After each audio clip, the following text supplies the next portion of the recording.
Anantapur to Pakistan border వారికి పాదయాత్ర చేశారు. So అదే పర్సన్ ఓవరాల్ ఇండియా మొత్తం సైక్లింగ్ కూడా చేయడం అయితే జరిగింది. సో ఆ గెస్ట్ ఎవరో కాదు, ప్రదీప్ కుమార్, ఇన్స్టా ఇన్ఫ్లుయెన్సర్. బయట నుంచి ఏమైనా రూమర్స్ లాంటి ఇలాంటివి ఏమైనా వచ్చాయి? ఈ పాకిస్తాన్ వాక్ వచ్చేసరికి ఏంటంటే మిడిల్లోనే నన్ను ఆపేయాలి అని చెప్పి.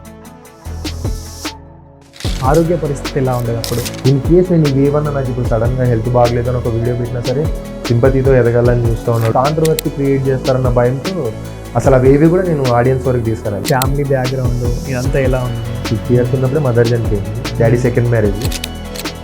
ఫ్రెండ్షిప్ గురించి ఏం చెప్తారు? వాళ్ళ వైఫ్ గోల్డ్ తాకట్టు పెట్టి మరి నాకు ఐఫోన్ గిఫ్ట్ ఇవ్వడం జరిగింది. సో ఎక్కువ కనెక్టివిటీ ఉంది ఇప్పుడు ఇన్స్టా ఇన్ఫ్లుయెన్సర్స్. అందరూ కూడా ఫేమ్ చూసుకొని వచ్చి మాట్లాడేటోళ్ళే, అవసరం అయిపోగానే వదిలేసి వెళ్ళిపోయేటోళ్ళు. కొందరు అమ్మాయిలు ఏమంటున్నారు అంటే మీ మ్యారేజ్ గురించి అడుగుతున్నారు. మ్యారేజ్ ఎందుకని? పాదయాత్ర అక్కడ వరకు చేశారు కాబట్టి మళ్ళీ రిటర్న్ ఇలా వచ్చారని. సో మా అనంతపూర్లోనే హరీష్ కుమార్ యాదవ్ అని చెప్పి రిటర్న్ ఫ్లైట్ టికెట్ చేశారనమాట. Welcome to our channel. నేను మీ ప్రశాంత్. ఈరోజు మనతో పాటు ఉన్న గెస్ట్ ఎవరంటే అనంతపూర్ టు పాకిస్తాన్ బార్డర్ వారికి పాదయాత్ర చేశారు. సో అదే పర్సన్ సైక్లింగ్ కూడా ఓవరాల్ ఇండియా మొత్తం సైక్లింగ్ కూడా చేయడం అయితే జరిగింది. ఇప్పుడు మళ్ళీ రాబోయే రోజుల్లో కూడా ఇంకెక్కడెక్కడికి పాదయాత్ర చేయబోతున్నాడు ఏంటి అనేది కూడా తెలుసుకుందాము. సో ఆ గెస్ట్ ఎవరో కాదు, ప్రదీప్ కుమార్, ఇన్స్టా ఇన్ఫ్లుయెన్సర్. అతను చెప్పే మాటలు కూడా ఒక మోటివేషనల్గా చాలా బాగుంటాయి. సో ప్రస్తుతం అయితే అతన్ని అయితే పరిచయం చేసుకుందాం. Hi bro. హాయ్. సో ఎలా ఉంది బ్రో ఇప్పుడు ప్రస్తుతం లైఫ్ ఎలా ఉంది? మొత్తం అంతా బాగానే ఉందండి. ఓకే, ప్రస్తుతం మనము అనంతపూర్ టు పాకిస్తాన్ బార్డర్ వరకు మాట్లాడుకుంటే కనుక అసలు మీరు ఇది ఎందుకు చేయాలనుకున్నారు? మీరు అక్కడి వరకు అసలు ఎందుకు వెళ్ళాలనుకున్నారు? బేసిక్గా నేను ఒక కాజ్ మీద ఈ ఫైట్ చేస్తున్నాను, జై జవాన్ జై కిసాన్ అన్న దాని మీద ట్రావెల్ చేస్తూ ఉన్నాను అనమాట. సో నార్మల్గా ఏంటంటే 4 గోడల మధ్యలో కూర్చొని వీడియోస్ కొట్టవచ్చు ఫార్మర్స్కి సపోర్టెడ్గా.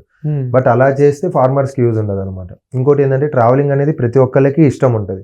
సో దాన్ని ఏంటంటే నా సైడ్ నుంచి ట్రావెల్ చేస్తూ జనాలందరికీ ఫార్మింగ్ గురించి తెలియజేయాలి అన్న దాని మీద ఈ ట్రావెలింగ్ అనేది స్టార్ట్ చేయడం జరిగింది. సో మీరు ఈ ఫార్మింగ్ అనేది డిఫరెంట్గా అంటే చాలా రాష్ట్రాలు దాటేసి వెళ్ళారు కాబట్టి ఇక్కడ మన తెలుగు రాష్ట్రాల నుంచి కంపేర్ చేసుకుంటే మిగతా రాష్ట్రాల్లో ఎలా ఉంది బ్రో? నార్మల్గా మీరు కంపేర్ చేసినంత వరకు ఫార్మర్స్ అందరికీ సేమ్ ఒకటే లాగానే ఉందన్న. అంటే మన స్టేట్ బయట స్టేట్ అని డిఫరెన్స్ ఏం లేదు, కానీ అందరికి ఒకటే లాగానే ఉందన్నమాట. సో అసలు మీరు ఎప్పుడు స్టార్ట్ చేశారు? ఇక్కడ అనంతపూర్లో ఎప్పుడు స్టార్ట్ చేసి అండ్ మనకి అక్కడ పాకిస్తాన్ బార్డర్లో ఎప్పుడు ఎండ్ అయింది ఈ పాదయాత్ర? అనంతపూర్లో January 26th స్టార్ట్ అయ్యింది. సో నేను వచ్చేసి ఒక 45 days తర్వాత, అంటే డేట్ ఎగ్జాక్ట్ గా గుర్తులేదు కానీ 45 days అయితే టైం పట్టింది అనమాట కంప్లీట్ అవ్వడానికి. సో వెళ్ళేటప్పుడు మరి ఆ ఫుడ్ కానీ అంటే మీకు ఆ స్టే కానీ సో అంతా ఎలా ఉంది? అంటే నేను సింగిల్ రూపీ లేకుండా ట్రావెల్ చేయడం జరిగింది అనమాట. దీనికి మోటో ఏంటంటే రోడ్ సైడ్ బెగ్గర్స్ ఉంటారు. సో వాళ్ళకి ఎవరైనా హెల్ప్ చేస్తేనే ఫుడ్ దొరుకుద్ది. అలానే ఇప్పుడు నా దగ్గర మనీ లేకపోతే ఆ ఫుడ్ వాల్యూ ఏంటి అనేది మనకు తెలుస్తుంది కదా అన్న దాని మీద సింగిల్ రూపీ లేకుండా ట్రావెల్ చేయడం జరిగింది అనమాట. సో మధ్యలో చాలా మంది ఫుడ్ హెల్ప్ చేయడం, సో ఇట్లా ఫినాన్షియలీ సపోర్ట్ చేయడం జరిగింది అనమాట. అంటే నేను కొన్ని చూసాను, ఇంకా మీ ఇన్స్టాలో ఏదైతే పెట్రోల్ బంక్ దగ్గర ఇదే ఈరోజు మనం పడుకునే ప్లేస్, ఇంకా ఇక్కడ వెనక వాష్రూమ్స్ ఉండడం కానివ్వండి. సో అప్పుడు అంతా ఎలా ఫేస్ చేశారు బ్రో మీరు? ఫేస్ అనేది ఏముండదన్న, ఇప్పుడు ఒక కాజ్ మీద వెళ్తా ఉన్నాం కాబట్టి సో ప్రతిదీ ఎక్స్పీరియన్స్ అవ్వాలి అన్నది నా మైండ్ సెట్ అనమాట. సో మనం ఏదైతే ఎక్స్పీరియన్స్ అవుతున్నామో దాన్ని జనాలకి చూపించాలి. ఎందుకంటే ఇప్పుడు ప్రతి ఒక్కరు డబ్బు డబ్బు డబ్బు అని తిరుగుతూ ఉన్నాడు. సడన్గా అదే లేకపోతే మనం ఏ విధంగా సర్వే అవుతాం? ఇప్పుడు పేరెంట్స్ ఉండేటోళ్ళకి అన్నీ చూసుకుంటారు, నీడ్స్ దొరుకుతాయి. పేరెంట్స్ లేని వాళ్ళ పరిస్థితి అంటే మనం ఏది చేసినా ఒక మోటివ్ లాగా ఉండాలి, సిగ్గుపడకూడదు దేనికి అన్న దాని మీద. సో ప్రతిదీ అన్ని ఎక్స్పీరియన్స్ అవ్వకుండా అట్లా.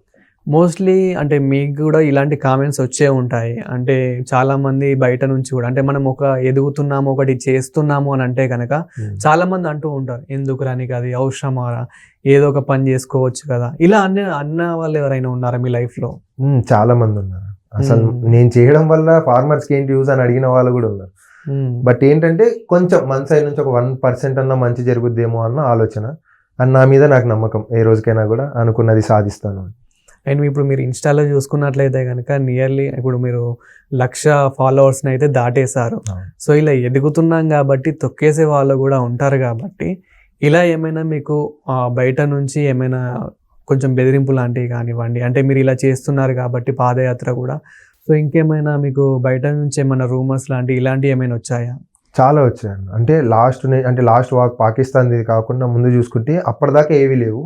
ఈ పాకిస్తాన్ వాక్ వచ్చేసరికి ఏంటంటే కనుక మిడిల్లోనే నన్ను ఆపేయాలి అని చెప్పి, అంటే లైక్ మా ఊరికి కూడా నువ్వు అడుగు పెట్టలేవు అన్నట్టు కాల్స్ వచ్చాయి అనమాట. అడుగు పెడితే కాళ్ళు నరికేస్తాం, నేను చంపేస్తాం, నువ్వు ఫస్ట్ రిటర్న్ రా అని చెప్పి అన్నోన్ కాల్స్ నుంచి చాలా వచ్చినాయి అనమాట. చాలా బ్లాక్ మెయిల్స్ ఎక్కువ జరిగాయి. సో ఇప్పుడు మీరు ఎప్పుడైతే పాకిస్తాన్ బార్డర్కి ఎంటర్ అయ్యారో అక్కడ సో ప్రస్తుతం పరిస్థితి ఎలా ఉంది? బాగుందన్న. అంటే నేను ఎక్స్పెక్ట్ చేసిన పాకిస్తాన్ వేరు, అక్కడికి వెళ్ళి వచ్చిన తర్వాత చూసిన పాకిస్తాన్ వేరు అనమాట. లైక్ అందరికి ఏమనిపిస్తుంది అంటే పాకిస్తాన్ అనేసరికి ఒక శత్రు దేశం, అది డిఫరెంట్ గా ఉంటది అని. బట్ అక్కడ అలా ఏం లేదనమాట. అవతల వాళ్ళు మనల్ని పలకరిస్తారు, మనం వాళ్ళని పలకరిస్తూ ఉంటాం. Super super. సో అక్కడ ఎలా రిసీవ్ చేసుకున్నారు మిమ్మల్ని? అండ్ ఓవరాల్ గా అక్కడ మీరు ఎంతసేపు స్పెండ్ చేశారు? నేను ఒక 4 hours దాకా స్పెండ్ చేశాను. అంటే లైక్ ఏంటంటే అక్కడ పెరేడ్ జరుగుద్ది అనమాట 3 నుంచి 6 వరకు. సో పెరేడ్ టైం కాకుండా 4 hours ఎక్స్ట్రా నేను టైం స్పెండ్ చేశాను BSF ఆర్మీ వాళ్ళతోటి. నా మెయిన్ మోటో జై జవాన్ జై కిసాన్ కాబట్టి సో వాళ్ళ గురించి కనుక్కోవడం, చుట్టుపక్కల ఏరియాస్ ఏ విధంగా ఉంటాయి, ఏంటి పాకిస్తాన్ వాళ్ళు మనతోటి ఏ విధంగా బిహేవ్ చేస్తారు, అసలు ఏ విధంగా ఉంటుందని చెప్పి ఎంక్వైరీస్. వాళ్ళు నాకు టైం ఇచ్చారనమాట, నేను ఎంతసేపు కావాలంటే ఎంతసేపు ఉండి మేము చూసుకుంటాం మొత్తం. సో అక్కడ మంచిగా టైం స్పెండ్ చేశాను. ఓకే. సో ఈ పాదయాత్ర చేసినప్పుడు కూడా మీకు ఏమైనా హెల్త్ కండిషన్ ఎలా ఉంది? అంటే ఎక్కడైనా మీకు ఫీవర్ రావడం కానీ, అసలే ఎండలు బాగున్నాయి అండ్ వర్షం ఎప్పుడు వస్తుందో తెలియదు. సో మళ్ళీ మీరు వెళ్ళిన చోటు కూడా అక్కడ ఎన్ని దోమలు ఉంటాయో తెలియదు, పడుకునే సమయంలో కింద పడుకోవాలి. అంటే ఇలాంటివి మీరు అన్ని ఫేస్ చేశారు కాబట్టి ఆరోగ్య పరిస్థితి ఎలా ఉండేది అప్పుడు? హెల్త్ ప్రాబ్లమ్స్ అనేటివి వస్తూనే ఉంటాయి అన్న. బట్ నేను ఎంచుకున్న కాజు జై జవాన్ జై కిసాన్ కాబట్టి నా పర్సనల్ లైఫ్ డ్యామేజ్ కాకుండా నేను దేని గురించి పోతున్నానో అది మాత్రమే ఆడియన్స్కి చూపించడం జరిగింది అనమాట. ఇన్ కేస్ నేను ఇవేమన్నా నాకు ఇప్పుడు సడన్గా హెల్త్ బాగలేదు అని ఒక వీడియో పెట్టినా సరే, సింపతితో ఎదగాలని చూస్తూ ఉన్నాడు, రైతుల పేరు వాడుకొని ఎదగాలని చూస్తున్నాడు అని చెప్పి కాంట్రవర్సీ క్రియేట్ చేస్తారన్న భయంతో అసలు అవేవి కూడా నేను ఆడియన్స్ వరకు తీసుకురాలి. ఆల్రెడీ మనం చూసాము, ఇప్పుడు చాలా మంది ఇప్పుడు నేను రైతు బిడ్డ అని చెప్పుకొని సింపతి క్రియేట్ చేసి, అంటే ఏ విధంగా అయింది ట్రోలింగ్ అనేది అయితే మనం చూసాము. సో మీరు అలా కాకుండా ఒక మంచి వేలో వెళ్తున్నారు కాబట్టి అండ్ సక్సెస్ఫుల్ కనిపిస్తుంది మీలో ఇప్పటికైతే. అంటే దాని వెనకాల ఎంత హార్డ్ వర్క్ ఉందో అనేది ఇప్పుడు తెలుస్తుంది. అదే విధంగా ఈ పాదయాత్రకి ముందు మీరు సైక్లింగ్ కూడా చేశారనేది అయితే విన్నాము. సో ఇది ఎలా చేశారు, ఎక్కడి నుండి స్టార్ట్ పెట్టారు, అంటే ఓవరాల్ గా ఎంత వరకు చేశారు? సో నాది రాయలసీమ అనంతపురి అనమాట. అక్కడి నుంచి నా జర్నీ ఏది స్టార్ట్ అయినా అక్కడి నుంచే స్టార్ట్ అవుద్ది అనమాట. అంటే సొంత ఊర్లో మనం ఏంటి అనేది ప్రూవ్ చేసుకున్న తర్వాతే బయటికి రావాలి అన్నది నా ఆలోచన. సో నా ఊర్లో నేను ఇది అని ప్రూవ్ చేసుకున్న తర్వాతనే నేను ఈ యాత్ర మొత్తం కంప్లీట్ చేయడం స్టార్ట్. ఇండియా మొత్తం అయిపోయింది, ఏ స్టేట్ని ఇడిచిపెట్టాలి, సైక్లింగ్లోనూ ఇడిచిపెట్టాలి, పాదయాత్రలోనూ ఇడిచిపెట్టాలి, మొత్తం అన్ని కంప్లీట్ చేసి. సో ఇప్పుడు ఏదైతే సైక్లింగ్ చేసినప్పుడు అప్పుడు ఎలా ఉంది లైఫ్? అంటే అప్పుడు ఏమైనా అడ్డంకులు అనేటివి ఏమైనా ఉన్నాయా?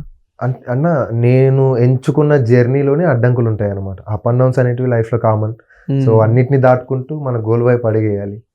ప్రాబ్లమ్స్ అనేటివి వస్తుంటే పోతూ ఉంటే అవి ఫేస్ చేస్తూ ఉంటాం అనమాట, అంతే ఇక. సో ఇప్పుడు మీరు చెప్పిన వర్డ్ చాలా మందికి యూజ్ అయ్యేది, ఎందుకంటే చాలా మంది నేను ఈ ప్రాబ్లం ఫేస్ చేస్తున్నా అని ఆ డిప్రెషన్లో ఉన్నారు తప్ప దాని నుంచి బయటపడడానికి వాళ్ళు ఎంచుకోవట్లేదు. సో అందులోనే ఉండిపోతున్నారు. ఈ వర్డ్ వింటే వాళ్ళు కొంచెం ఏదైనా ఇంప్రూవ్ అయితే అవ్వచ్చు. అంతే కదన్న, లైఫ్ ఉన్నది చిన్న లైఫ్ కాబట్టి ఎప్పుడు చనిపోతామో తెలియదు.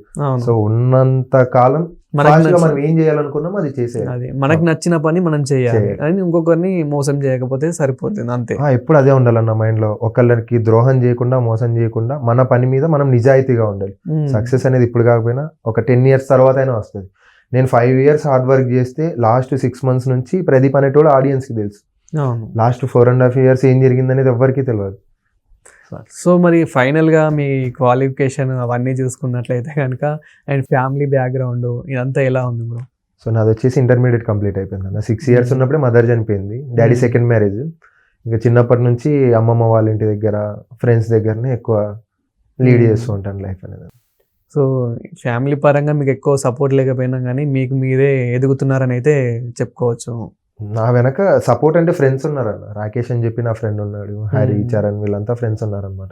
ఒక 5 మంది ఫ్రెండ్స్ ఉన్నారు. సో మీరు ఫ్రెండ్స్ ఉన్నారని చెప్తున్నారు కాబట్టి ఫ్రెండ్షిప్ గురించి ఏం చెప్తారు అన్న? బయట ఫ్రెండ్స్ ఎలా ఉన్నారో తెలియదు కానీ నా పరంగా నా ఫ్రెండ్స్ ఎలా ఉన్నారు అంటే, నాకు ఏదైనా ఆపద వస్తే అవసరమైతే ఇంట్లో ఏ వస్తువునైనా తాకెట్టు పెట్టి నన్ను చూసుకునే టైప్ అనమాట. రీసెంట్ డేస్ లోనే చూసుకుంటే పాకిస్తాన్ వాక్ కంప్లీట్ చేసుకుని వచ్చిన తర్వాత వీడియోస్ తినకి నాకు ఒక మొబైల్ కావాలి. సో నా దగ్గర మొబైల్ లేదు, ఫినాన్షియలీ నాకు సపోర్ట్ లేదు, ఏం లేదు. ఫ్రెండ్స్ అడిగితే చేస్తారు, బట్ అడగకుండా అర్థం చేసుకుని నా ఫ్రెండ్ రాకేష్ అనే అబ్బాయి వాళ్ళ వైఫ్ గోల్డ్ తాకట్టు పెట్టి మరి నాకు ఐఫోన్ గిఫ్ట్ ఇవ్వడం జరిగింది అనమాట. అట్లా తన వైఫ్ కూడా యాక్సెప్ట్ చేయడం అనేది చాలా గ్రేట్. అంటే మా బ్రదరే కదా నువ్వు, నీకు కాకుండా ఇంకెవరికి హెల్ప్ చేస్తావు, నువ్వు సక్సెస్ అయితే మీ వెనక మేము ఉంటాం కదా అని చెప్పి. సో అట్లా. సో నెక్స్ట్ ప్లానింగ్ అంటే నేను కొన్ని ఇంటర్వ్యూస్ లో చూసాను అనమాట, Okay. ఒక పాప కోసం కూడా పాదయాత్ర చేస్తున్నాను అని చెప్పేసి. అసలు అదేంటి, ఆ స్టోరీ ఏంటి? ఈ మంత్ 20th వాక్ అనేది స్టార్ట్ అవుద్ది అన్న, అనంతపూర్ టు తమిళనాడు అనమాట. SMA type 1 ప్రాబ్లం తోటి వరుణికాశ్రీ అనే ఒక చిన్నారి చాలా రోజుల నుంచి ప్రాబ్లం ఫేస్ చేస్తుంది అనమాట, హెల్త్ ప్రాబ్లం వల్ల. సో దగ్గర ఒక ఇంజెక్షన్ కి 16 crores ఖర్చు అవుద్ది అని చెప్పి గవర్నమెంట్, డాక్టర్స్ అండ్ పేరెంట్స్ చెప్తూ ఉన్నారు. ఏంటంటే ఇప్పటి వరకు ఇన్ఫ్లుయెన్సర్స్, యూట్యూబర్స్, సెలబ్రిటీస్ రియాక్ట్ అయ్యారు కానీ బట్ ఫండ్స్ అనేటివి రావట్లేదు. ఆ న్యూస్ నా వరకు వచ్చింది. ఏంటంటే నేను ఇలా ట్రావెల్ చేస్తూ ఉంటాను కదా, నువ్వు ట్రావెల్ చేయడం వల్ల ఏమైనా ఫండ్స్ వస్తాయి అని చెప్పి, సో ఆ న్యూస్ నా వరకు వాళ్ళ పేరెంట్స్ తీసుకొచ్చారు. సో ఆ పాపకి నా సైడ్ నుంచి ఏదైనా మంచి జరుగుద్దేమో అన్న ఆలోచనతో వాక్ స్టార్ట్ చేయాలనుకోండి. మేబీ ఒక 10 members ముందుకు వచ్చి మేము హెల్ప్ చేస్తాం, అది 10K అవ్వచ్చు, 15K అవ్వచ్చు, ఎంతైనా సరే నా సైడ్ నుంచి హెల్ప్ అవ్వద్ది కదా. కనీసం ఫినాన్షియలీ కాకపోయినా సరే నేను ఒక ఇన్ఫ్లుయెన్సర్ స్థాయిలో ఉన్నాను కాబట్టి ఇంకొక 10 members-కి తెలిసేలాగా చేస్తాం కదా. సో ఏదో ఒక విధంగా యూజ్ అవుద్ది అని ఇంకా అమ్మాయికి చేయాలని డిసైడ్ అయ్యాను. సో ఫైనల్గా అయితే మీరు అనుకున్నట్లయితే చేస్తున్నారు, అంటే ఈ సైక్లింగ్ ఓవరాల్ ఇండియా మొత్తం తిరగాలనుకున్నారు, తిరిగేశారు. అండ్ పాకిస్తాన్ బార్డర్ వరకు పాదయాత్ర అనుకున్నారు, వెళ్ళారు. మరి ఫ్యూచర్ ప్లానింగ్ ఏంటి, ఇంకేం ప్లాన్ చేస్తున్నారు? ఫ్యూచర్ అనేది ఏం లేదన్న. ఫస్ట్ ఆఫ్ ఆల్ అసలు ఫ్యూచర్ లేదు నన్ను అడిగితే, ఈ క్షణం నాది అంతే.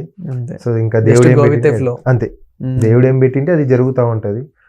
బట్ ఏంటంటే ఏది జరిగినా సరే నలుగురికి మంచి చేయాలన్న ఆలోచనలోనే ఉంటాం ఎప్పుడు కూడా. అండ్ మీకు ఇన్స్టాలో కూడా చూసుకున్నట్లయితే కనుక నెగటివ్ కామెంట్స్ అయితే ఎక్కడ కూడా మనకి ఎక్కువ కనిపించట్లేదు. ఓవరాల్గా మనకి ఎక్కువ పాజిటివ్ కామెంట్సే కనిపిస్తున్నాయి. సో అవన్నీ కామెంట్స్ చూస్తూ ఉంటే మీకు ఎలా అనిపిస్తుంది? హ్యాపీ అనే అనిపిస్తుంది అన్న. ప్రెజెంట్ సిచ్యువేషన్స్లో అసలు నేను ఎక్స్పెక్ట్ చేయలేని ఫేమ్ అనమాట ఇది. ఎందుకంటే నేను నా పని నేను చేసుకుంటూ వెళ్తూ ఉన్నా, మధ్యలో సపోర్ట్ దొరికింది, కామెంట్స్ వస్తున్నాయి, బాగానే ఉంది. బట్ ఏంటంటే దానివల్ల యూజ్ లేకుండా పోతుంది నా అభిప్రాయం. కామెంట్ చేస్తున్నారు కానీ బట్ నలుగురికి ఎవరు అంటే ఇన్ఫర్మేషన్స్ కానీ సపోర్ట్ కానీ చేయట్లేదు. ఇప్పుడు ఏదో నేను చేస్తూ ఉన్నా, నాకు టాకింగ్ పవర్ ఉంది, వీడు చేస్తున్నా లేరా అని సపోర్ట్ చేసిన వాళ్ళే కానీ రియాలిటీలో ఫార్మర్స్ ఏ విధంగా కష్టపడుతున్నారు, బయట సొసైటీ ఏ విధంగా ఉంది అని సో దాని గురించి మాట్లాడేటోళ్ళు ఎవరు లేరు అనమాట. కొన్ని వీడియోస్లో నేనే క్వశ్చన్ చేస్తాను ఆడియన్స్ని, ఇప్పుడు ఫార్మర్స్కి ఈ విధంగా ఉంది కదా, ఎలా చేస్తే మంచి జరుగుద్ది అని అడిగినప్పుడు కూడా ఎవరు సమాధానం చెప్పు, నువ్వు సూపర్ బ్రో, నువ్వు తోపు బ్రో అని. అంటే వాళ్ళు వీడియో చూసి కామెంట్ పెడతారా లేకుంటే ఏదో గో విత్ ఫ్లో అన్నట్టు పెడతారా అనేది అర్థం కావట్లేదు. బట్ ఏంటంటే నేనేం చెప్పదలుచుకున్న ఆడియన్స్కి అంటే కన్నా పాజిటివ్గా ఉండాలి. బట్ మనం చేసేది ఏదైనా సరే నలుగురికి ఉపయోగపడేలాగా ఉన్న వాళ్ళకి సపోర్ట్ చేయాలి. అవును.